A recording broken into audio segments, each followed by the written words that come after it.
நீங்கள் டிஸ்கவரி சேனல்லாம் பார்த்தீங்கன்னா அந்த அந்த கேமரா வந்து அந்த காலை தான் படம் பிடிக்கும். வந்து அந்த கால் வந்து மின்னல் வேகத்தில் போகும். அப்படி ஒரு மின்னல் வேகத்தில் ஒரு மனுஷன் ஓடிக்கிட்டு இருக்கான் போது ஒட்டுமொத்த கேமராக்கள் வந்து போகுது. இந்த ஸ்டில் கேமராவில் அடிக்கும் பொழுது வந்து அந்த காலே தெரியல, விஸ்ன்னு ஒரே ஒரு விஷுவல் மட்டும்தான் விழுது.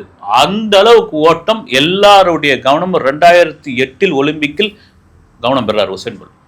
கோல்டு மெடல் அடிக்கிறாரு, தொடர்ச்சியாக அடிக்கிறாருங்க. வந்து தொடர்ச்சியாக அடிக்கிறாப்புல த ஸ்பீட் மேன் அப்படின்ற ஒரு பட்டம் கிடைக்குது. உசேன் போல்ட்டை வெல்றதுக்கு ஆளே கிடையாது பண்றாரு.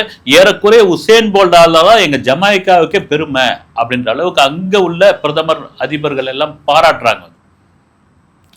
இதை மீறி உசேன் போல்ட்டுடைய புகழ் எங்க போகுது அப்படின்னா, ஒரு ஏழ்மை நிலையில வறுமை நிலையில் இருந்த அந்த அந்த அந்த நபர் இந்த ஓட்டப்பந்தயத்துக்கு பிறகு நிறைய விளம்பர படங்கள் நடிக்கிறார், நிறைய ஸ்பான்சர் கிடைக்குது, உலகம் முழுக்க சுத்துறாரு, இன்னும் அதிகமாக ஆர்வம் ஆகுது. ஒருத்தருக்கு எப்படின்னா வெற்றி வந்துட்ட பிறகு அந்த வெற்றியை தக்க வச்சுக்கிறதுக்காக பெரிய போராட்டம். அது எந்த துறையாக இருந்தாலும் சரி.